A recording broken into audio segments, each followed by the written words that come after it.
బాణాసుర త్రిపురదాహ కథ. మార్కండేయుడిట్లనెను పాండవ, నదీ శ్రేష్ఠయగు నర్మద పుణ్యమగవాన్లో పుణ్యతమమైనది. దాని ధర్మకాంక్షలో మహాభాగులోగు మునులు యజ్ఞోపవీతములంత సన్నహిని ప్రవాహాలుగా తీర్థలుగా విభజించారు. వాటి ఎందు స్నానమనర్చిన వారు సర్వపాపముక్తులగుదురు. జ్వాలేశ్వరం త్రిలోక విస్తృతమగు పరమతీర్థం, దాని ఉత్పత్తిని తెలుపదును వినుము. పూర్వం సర్వమునులను ఇంద్రాది మరుత్ గణములు మహాత్ముడు దేవదేవుడగు మహేశ్వరుని స్తుతించసాగిరి. వారు స్తుతించినంతలో మహేశ్వరుడు అక్కడికి వచ్చెను. ఇంద్రాది దేవతలు భయోద్వేగములతో దేవేశుడకు విరూపాక్షనకు, ప్రభు మమ్ము రక్షించుమని మనవి చేసిరి. ఈశ్వరుడు వారితో, మునిశ్రేష్ఠులారా, మీకు స్వాగతం. మీరేల ఇటకు వచ్చితిరి? దుఃఖమేమి, సంతాపమేమి? దేనివల్ల మీకు భయమగుచున్నది? మహాభాగులారా, నేనది తెలియగోరుచున్నాను చెప్పుడు అనగా రుద్రవచనం విని ప్రశస్త నియమవంతులకు ఆ మునులిట్లండ్రి. అతిఘోరుడు, మహాధీరుడు, బలదర్పితుడు ఒక బాణుడను దానవుడు విఖ్యాతుడు కలడు. త్రిపురమని ఈ పురం వానిది. ఇది వాని తేజంచే సతతం గగనాన తిరుగుచుండను. వాని వల్ల భయపడి, విరూపాక్ష, నిన్ను శరణ అందితిమి. మాకు పరమగతిని నీవే కావున మమ్మీ మహాదుఖం నుండి రక్షించము. ఈ విధంగానే దేవేశ, నీవందరినీ అనుగ్రహింప వేడుచున్నాము. దేనిచే దేవతలు గంధర్వులు సుఖంగా వర్ధిల్లుదురో, శంకర ప్రభు పరమసుఖమందరో అట్టి అనుగ్రహం తాము చూపవలెను అనెను. ధర్మజ ఇట్ల వారిని అందరినీ ఓదార్చి దేవేశుడు నర్మదా తీరమందు కూర్చుండి వాని త్రిపురాలను నేను ఇట్లు వధించి నశింపజేయవలనా అని ఉపాయం ఆలోచించెను. అంత వృషభధ్వజుడు మహాదేవుడు బ్రహ్మర్షియగు నారదుని స్మరించినంతటినే వచ్చి ఆ ముని ప్రణతుడై, మహాదేవ ఆజ్ఞయము, నన్నేల స్మరింతురే. మహాదేవ, నే చేయవలసిన పని ఏమి? నాకు సెలవిండు అనెను. ఈశ్వరుడు ఇట్లనెను, నారద, నీవి మహాత్రిపురాలున్న చోటుకి పొమ్ము. దానవేంద్రుడగు బాణుని ఆ పురములకు పోయి నే చెప్పినట్టు చేయము. అందరి స్త్రీలందరూ పతిని దేవతగా భావించు. ఉత్తములను సౌందర్యమునందు అప్సరసుల వంటి వారి తేజంనే త్రిపురము గగనమును తిరుగుచున్నది. విప్రేంద్ర, నీ వచ్చటకు పోయి వారికి మతిభేదం ప్రబోధించమనగా విని నారదుడు అక్కడి స్త్రీలకు బుద్ధిభ్రంశం కలిగించుటకై బయలుదేరి త్వరితగతితో ఆ పురానికి పోయెను.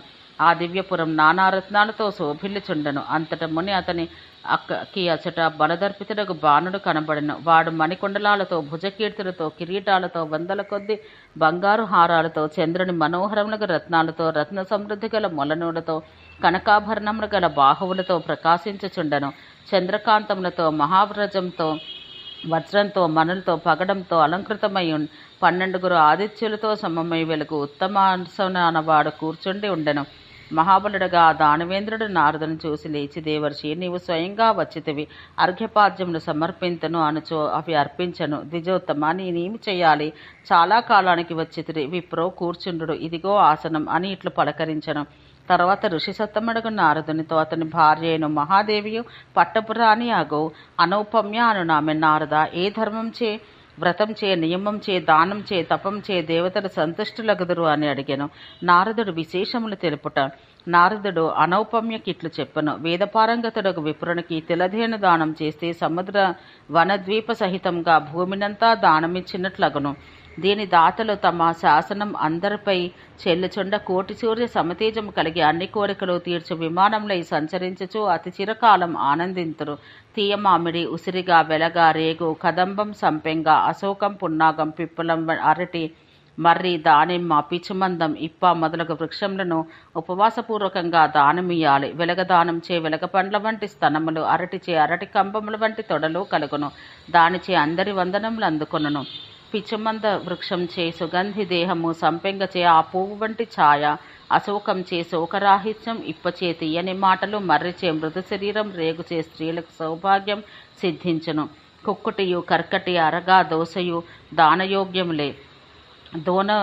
దానవ్రత సందర్భంలో కడిమి పూలతో కలిసిన ఉమ్మెత్త పూలతో పూజ చేయాలి. అగ్నియందు పక్వం కాని ఆహారమును, కొబ్బరికాయను తినవలను. ఇతర ఫలమును తినక విడవవలను. సంధ్యా సమయములందు మౌనంతో ఉండవలను. అందును మొదట యథాశక్తిగా క్షేత్రపాలని పూజించాలి. ఇట్లు జరిపిన స్త్రీకి భర్త వసుడై సదా ఆమె ఆజ్ఞకై ఆమె మొగం వైపు చూచుచుండెను. అష్టమి, చతుర్థి, పంచమి, ద్వాదశి, సంక్రాంతి, విషువత్ రాత్రింపవలు సమాన పరిమాణంతో ఉండు దినములు ఛిద్రతిథులు. అష్టమి, ద్వాదశి, షష్ఠి, చతుర్థి, చతుర్దశి ఆరంభకాలం. ఇవి దివ్య దినములు. దీని యందు ఉపవసించి ధర్మం నాచరించు స్త్రీకి నిస్సంశయంగా స్వర్గవాసం లభించును. ఇట్టి స్త్రీలు కలిదోషముక్తులై సర్వపాపరహితులగుదురు. ఇట్లు ఉపవాసముల యందు ఆసక్తి గల స్త్రీ దగ్గరకు యముడు రానైనా రాజాలడని నారదుడు అనౌపమ్యతో చెప్పెను. అది విని ఆమె అతన్ని ఇట్లడిగెను, ఉపేంద్ర, నారదముని, నేను ఈ జన్మమందును పూర్వజన్మమందును చేసిన పుణ్యఫలంగా మీరిక్కడకు వచ్చితిరి. చిన్న మాట అడుగుతున్నాను. బలిచక్రవర్తికి పత్నియు కీర్తిశాలినియు ఒక వింధ్యావళి ఉన్నది కదా. ఆమె మా అత్తగారు. ఆమెకు నా విషయాన సంతోషమే లేదు. మా మామగారును నన్నెప్పుడును చూచుచు నా గుణములు ఎరిగి ఉండి నా యందు సంతుష్టుడు కాడు. కుంభీనసి అను నా ఆడుబిడ్డ ఉన్నది. ఆమె చేయనవన్నయూ పాపపు పనులే. నేను కనబడిన చాలు నిరతం ఆమె మెటకలు విరచుచుండను. ఇవి తొలగి దివ్య మార్గాన నాకు సౌఖ్యం లభించు ఉపాయం తెలుపము. చవటి పర్రలో విత్తనాలు ఎట్లను ఎన్నడూ మొలకెత్తవు కదా. నేను మీకు దాస్యమైనా చేయుదును. ఏ వ్రతం ఆచరిస్తే వీరందరూ ఆ వశవర్తులగుదురో విప్రేంద్ర, నాకు ఆ వ్రతం తెలుపుము అనెను. నారదుడు అనౌపమ్యతో ఇట్లు పలికెను, సుభాననా, నేను ఇంతవరకు నీకు చెప్పిన వ్రతం ఏది కలదో దాన్ని పార్వతి ఆచరించి శంకరుని అర్ధ శరీరమందుండగలిగెను. లక్ష్మి విష్ణుని శరీరమందును, సావిత్రి బ్రహ్మ శరీరమందును, అరుంధతి వశిష్ఠ శరీరమందును ఉండగలిగిరి. ఈ ఉపవాస వ్రత ఫలంగా నీ భర్త నీ వశమందుండును. నీ అత్తమామల నోళ్లు మూతపడను. నేను చెప్పింది వింటివి కదా. ఇక నీకు తోచినట్లు చేయమనగా నారదుని వచనం విని రాణి ఇట్లు పలికెను, విప్రేంద్ర, నా యందు అనుగ్రహం చూపుము. నీకిష్టమైనన్ని దానములు స్వీకరించము. విప్ర, బంగారములు, మనలు, రత్నాలు, వస్త్రాలు, ఆభరణాలు ఇవే కాదు, ఇంకను దుర్లభమగనవి ఏవి అన్నయూ అవన్నయూ నీకిత్తును. ద్విజశ్రేష్ఠ, హరిశంకర్లు ప్రీతినందున్నట్లు అవి గ్రహించము అన్న నారదుడు ఇట్లనెను, శుభరూప, జీవనాధారం లేని మరెవరికైనా విప్రునికిమ్ము. ఇన్ని విషయములందును సంపన్నుడు నాయందు భక్తి మాత్రం చూపుము. ఇట్లు నారదుడు పతివ్రతం నుండి వారందరి మనసులను హరించి పెడత్రోవ పట్టించి భంతశ్రేష్ఠ ధర్మజ మరలా తన స్థానమునకు పోయాను. తర్వాత నుండి ఆ త్రిపుర స్త్రీలు హర్షం లేని అసంతృప్త హృదయాలతో కూడిన వారును మరి ఇతరములందు వ్యాప్తములకు మనసులు గలవారు అయిరి. దానిచే మహాత్ముడుగా ఆ బాణాసురుని త్రిపురం నందు ఛిద్రములు లోపములు ఏర్పడెను. ఈశ్వరుడు త్రిపురాలు దహించట. మార్కండేయుడి ధర్మరాజుతో ఇట్లు చెప్పెను, ధర్మరాజా, నీవు నన్ను అడిగింది తెలిపెదను వినము. ఈ నడమ కాలంలో నర్మదా తీరమందు త్రిలోక ప్రసిద్ధమగు మహేశ్వరమును స్థానం నందుండి త్రిపురవధ విషయం ఆలోచించను. మందర పర్వతమును గాంధీవ ధనువుగా, వాసుకిని అలెత్రాటినిగా, కుమారస్వామిని శరము నిలుపు స్థానముగా, విష్ణుని శరముగా చేసుకొనను. బాణపు మొనయందు అగ్నిని, పై ప్రదేశాన వాయువును నిలిపెను. దేవతలందరూ కూడి రథం కాగా 4 వేదాలు గుర్రములయ్యను. అశ్వినులు పగ్గములు, ఇంద్రుడు ఇరుసు అయ్యను. కుబేరుడు ఈశ్వరాజ్ఞచే ప్రధాన ద్వారమందు నిలిచెను. కుడి చేతి వైపున యముడును, ఎడమ చేతి వైపున భయంకరుడకు కాలదేవుడు ఉండిరి. చక్రమందు కోట్ల కొలదిగా లోక ప్రసిద్ధులకు దేవతలు గంధర్వులు ఉండిరి. రథపు ముందు భాగాన ప్రజాపతి ఉండెను. బ్రహ్మ సారథి అయ్యను. ఇట్లా దేవేశుడు సర్వదేవమయమగు రథమును నిర్మించుకొని స్థానభూతుడై నిశ్చలుడై 1000 పరివత్సరాల కాలం అట్లే వేచి ఉండెను. ఇప్పుడు ఆ 3 పురములను ఒక్కటిగా కూడి అంతరిక్షం నందుండెను. అప్పుడు రుద్రుడు త్రిపురాల మీదకు తన శరమును ప్రయోగించెను. అది 3 కనుపులకు 3 మొనలను కలది. దానితో రుద్రుడు త్రిపురాలను భేదించదలచెను. అప్పటికే త్రిపుర స్త్రీలు తేజోహీనులైరి. వారి బలం శిథిలమయ్యను. ఆ త్రిపురమందును వేల కొలది ఉత్పాతములు ప్రాదుర్భవించి కనబడెను. అవన్నీ త్రిపుర వినాశకరములకు కాలపురుష రూపమైనవి. అవి ఏవి అన్నా, కొయ్యతో చేసిన గుర్రములు, అట్టహాసములు చేసెను. చిత్తరువులతో బొమ్మలు కన్నులు మూయిచూ తెరుచుచూ ఉండెను. కలలో ఎవరికి వారు తాము రక్తవస్త్రం ధరించి ఉన్నట్లు కనబడిరి.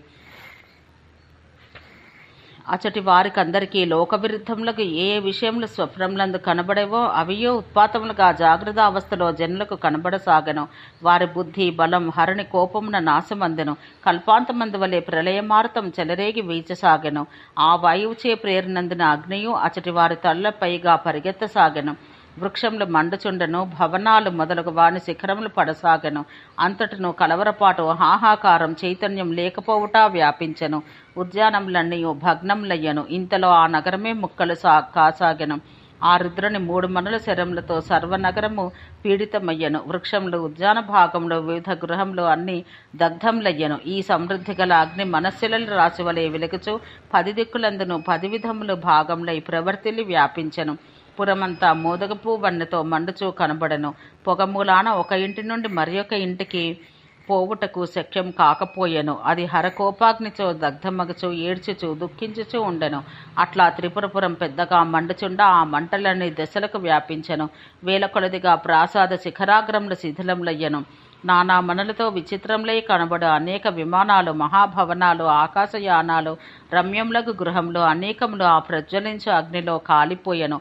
అక్కడి జనులందరూ తామును కాలిపోవచ్చు రక్షణకై చెట్ల గుబురులోనికి, భవనాల మీది గూడుల వంటి గృహ భాగాలలోనికి పరిగెత్తసాగిరి. వారు అగ్నిని చూసి వివిధ స్వరములతో ఎడవసాగిరి, కేకలు వేయసాగిరి. అక్కడ కొలదిసేపట్లోనే కొండల శిఖరముల వంటి అంతటి బొగ్గుల నిప్పు కణికల కుప్పలు కనబడసాగెను. మమ్మిప్పుడు రక్షించమా అని దేవదేవేశుని వారు ప్రార్థించసాగిరి. వారు ఒకరి ఇంకొకరు కౌగిలించుకుని అగ్నిమయ బాణజ్వాలలతో జ్వలింపచేయబడుచు వందల వేల కొలదిగా దానవులక్కడ దహింపబడుచుండిరి. హంసలతో, కారండవు పక్షులతో వ్యాప్తములై పద్మములతో కూడిన సరస్సులు, పురోద్యానములను వాడని పద్మములతో వ్యాపించబడిన యోజనముల కొలది పొడవు వెడల్పులో కలిగి విశాలములైన నడబావులను అగ్నిచే దగ్ధములై కనబడసాగెను. పర్వత శిఖర సమానములు రత్నభూషితములు అగు ప్రాసాదములు అగ్నిచే దగ్ధములై కనబడసాగెను. పర్వత శిఖర సమానములు రత్నభూషితములు అగు ప్రాసాదములు అగ్నిచే పూర్తిగా కాల్చబడి జలం లేని మేఘాల వలె బూడిదయే కనబడుతూ కింద పడుచుండెను. హరుని కోపంచే ప్రేరించబడిన అగ్ని నిర్దయుడ యువతుల యందును, బాలుర యందును, వృద్ధుల యందును క్రమ్మి వారిని దహించుచుండెను. గాఢ నిద్ర ఎందును, స్వప్నములందును మునిగి ఉన్న వేల కొలది జనులు తమ తమ పుత్రుల్ని గాఢంగా కౌగిలించుకుని త్రిపురాగ్నిలో కాలిపోవచుండరి. ఇట్లు దీపించుచున్న ఆ త్రిపురాలలో అప్సరసల వంటి స్త్రీలు అగ్నిజ్వాలల తాకిడికి చచ్చియో కాలియో ధరణి తలాన పడుచుండరి. విశాల నయనాలు కలది ఈ ముక్తాహార విభూషిత యోగు ఒకనొక చామన ఛాయ గల సుందరి పొగతో కలతనంది ధరణి తలాన పడెను. బంగారు ఛాయ కలదయు ఇంద్రనీలమణి విభూషిత యోగు ఒక ముత్తైదో తన భర్త పడిపోవుట చూచి తాను అతనిపై పడిపోయెను.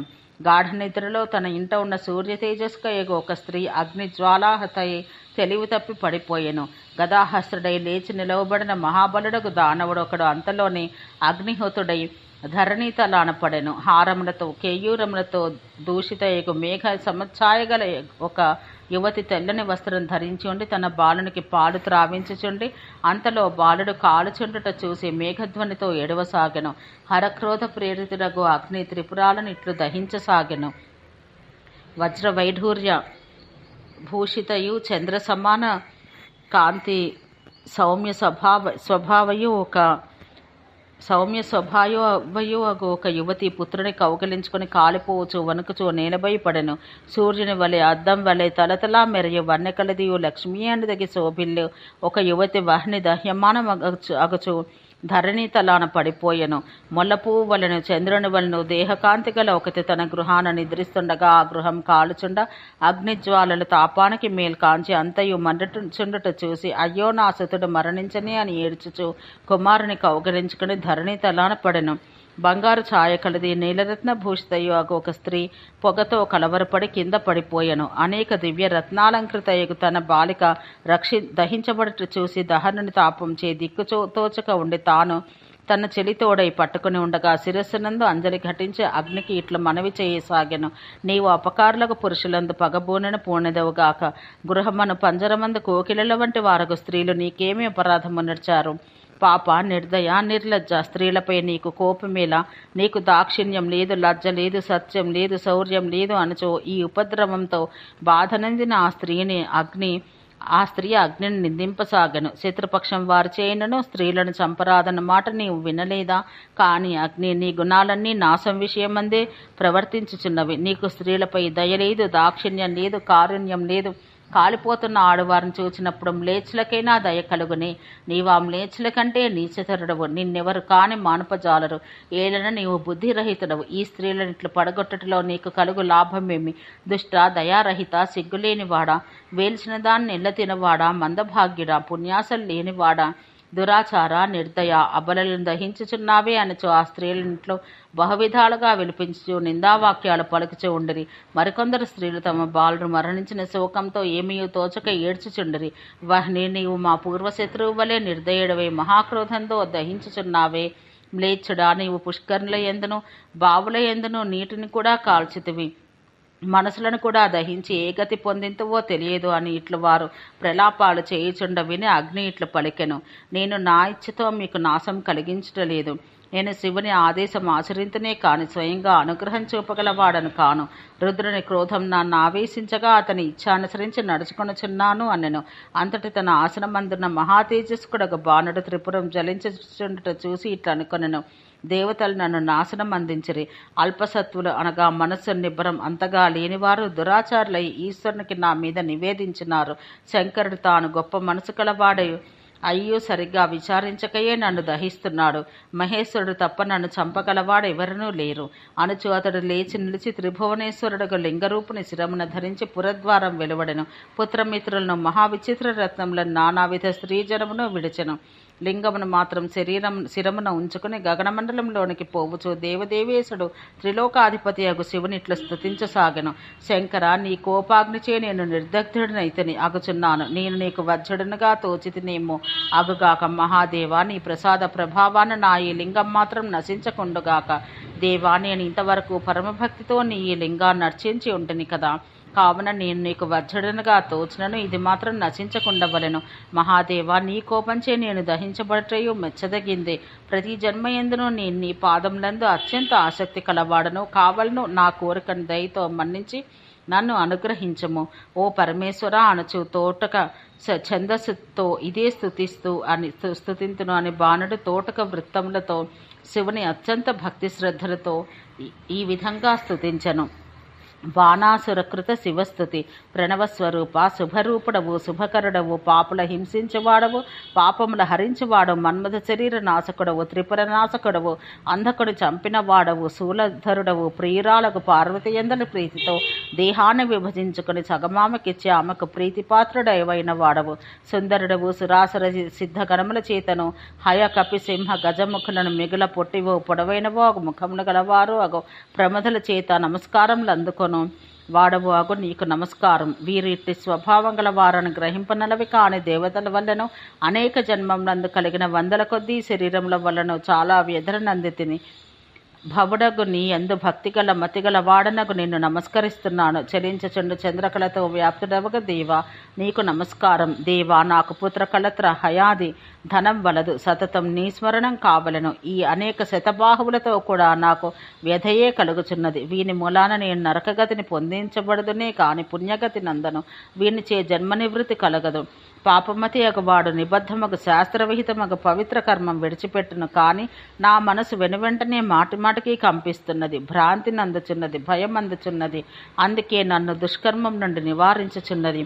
స్నానం చేసి మడుగు వస్త్రం ధరించి శుచి మనస్కుడై ఈ తోటక వృత్తరూపముగ స్తవం పఠించవాన్ని శివుడు బాణుని అనుగ్రహించినట్టే అనుగ్రహించి అతడికి వరదుడగును.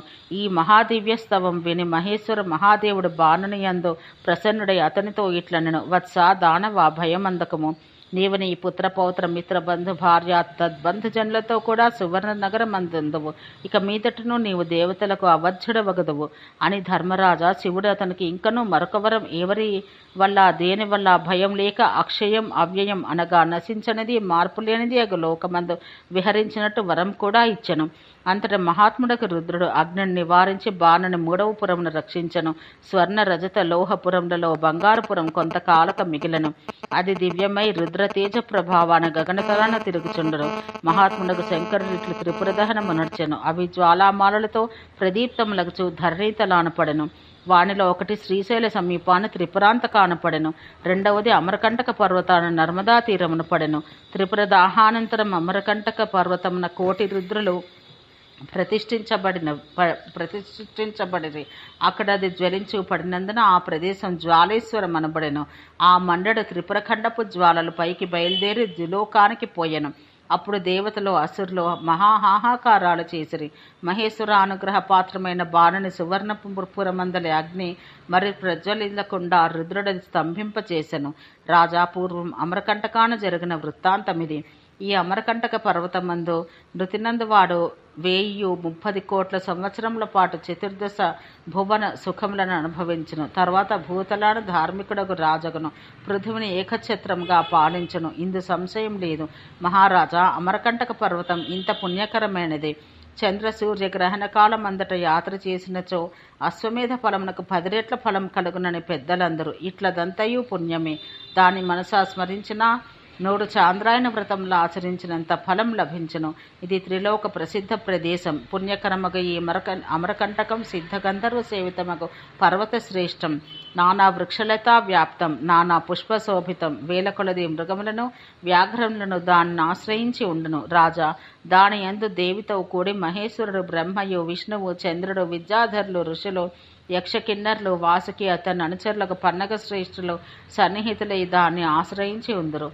అమరకంటక పర్వతానికి గిరి ప్రదక్షిణం చేసిన మానవునికి పౌండరీక యజ్ఞఫలం లభించును.